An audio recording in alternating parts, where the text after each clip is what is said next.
حضرت سیدنا محمد بن داؤد دین پوری رحمۃ اللہ تعالی علیہ فرماتے ہیں، میں نے حضرت سیدنا اسحاق حروی علیہ رحمۃ اللہ القوی کو یہ فرماتے ہوئے سنا۔ ایک مرتبہ میں بصرہ میں موجود تھا کہ میرے پاس حضرت سیدنا ابن خیوطی علیہ رحمۃ اللہ القوی تشریف لائے اور میرا ہاتھ پکڑ کر فرمایا، چلو ہم ابواللہ چلتے ہیں۔ یہ بصرہ کے ایک قصبے کا نام ہے۔ چنانچہ ہم سفر پر روانہ ہوئے۔ بدر کامل نے اپنی روشنی سے سارے قصبے کو نور بار کیا ہوا تھا۔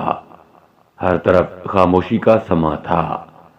جب ہم اس قصبے کے قریب پہنچے تو وہاں ایک عظیم الشان عمارت نظر آئی جو کسی رئیس کی ملکیت میں تھی۔ پھر یکایک خاموش فضاؤں میں سارنگی بجنے کی آواز آئی۔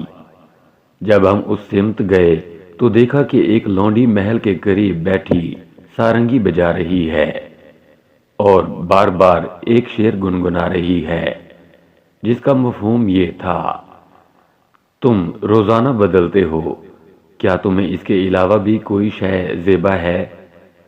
اس عمارت کی ایک طرف ایک فقیر دو چادروں میں لپٹا ہوا بیٹھا تھا۔ جب اس نے یہ شعر سنا تو زور زور سے چیخنے لگا اور لونڈی سے کہنے لگا، خدا را وہ شعر مجھے دوبارہ سناؤ۔ ہائے افسوس، میرا حال بھی میرے رب عز و جل کے ساتھ ایسا ہی ہے، جلدی کرو مجھے دوبارہ وہ شعر سناؤ۔ جب اس لونڈی کے مالک نے یہ حالت دیکھی تو لونڈی سے کہا، سارنگی بجانا چھوڑ دو اور اس فقیر کو جا کر شعر سناؤ، یہ خدا رسیدہ بزرگ ہے۔ چنانچہ وہ لونڈی اس فقیر کے پاس آئی اور دوبارہ یہی شعر پڑھا۔ وہ شعر پڑھتی جاتی اور فقیر چیختا جاتا اور کہتا، خدا عز و جل کی قسم، میری حالت بھی میرے رب عز و جل کے ساتھ ایسی ہی ہے۔ پھر یکدم اس نے ایک دل خراش چیخ ماری اور زمین پر گر پڑا۔ ہم اس کے پاس گئے اور اسے ہلا جلا کر دیکھا تو اس کی روح قفس عنصری سے پرواز کر چکی تھی۔ جب یہ خبر اس عظیم الشان عمارت کے مالک کو پہنچی تو وہ نیچے آیا اور اس فقیر کی لاش کو اپنے گھر لے گیا۔ ہمیں اس واقعے پر بہت افسوس ہوا۔ پھر ہم اپنے کام کے سلسلے میں آگے روانہ ہو گئے۔ جاتے وقت ہم نے دیکھا کہ اس صاحب عمارت نے اپنے سامنے موجود تمام آلات لہو و لعاب توڑ دیے تھے۔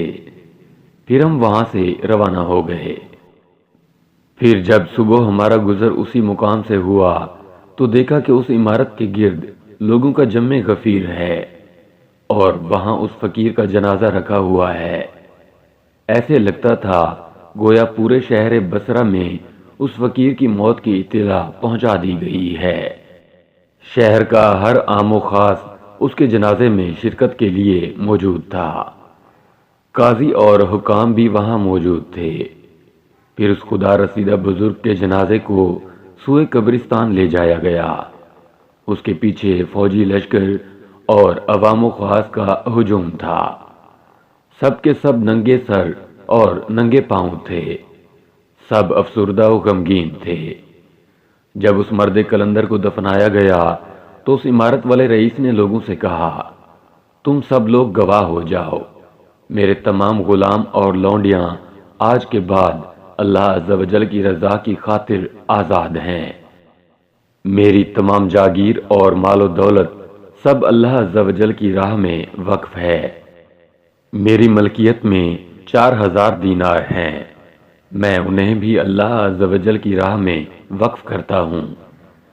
پھر اس نے اپنا قیمتی لباس اتار کر پھینک دیا۔ اب اس کے پاس صرف ایک شلوار باقی بچی۔ اس نیک بخت رئیس کی یہ حالت دیکھ کر قاضی نے کہا، میرے پاس 2 چادریں موجود ہیں، آپ وہ قبول فرما لیں۔ چنانچہ قاضی صاحب نے اس رئیس کو وہ 2 چادریں دے دیں۔ اس نے ایک کو اوڑھ لیا اور دوسری کو بطور تہبند استعمال کیا۔ لوگ میت سے زیادہ رئیس کی اس حالت پر روئے۔ پھر وہ نیک بخت رئیس مالک حقیقی عز و جل کی رضا کی خاطر اپنی تمام دولت چھوڑ کر دائمی نعمتوں کے حصول کے لیے ایک نامعلوم سمت روانہ ہو گیا۔ اللہ عز و جل کی ان پر رحمت ہو اور ان کے صدقے ہماری مغفرت ہو، آمین، بجاہ نبی الامین صلی اللہ تعالی علیہ وآلہ وسلم۔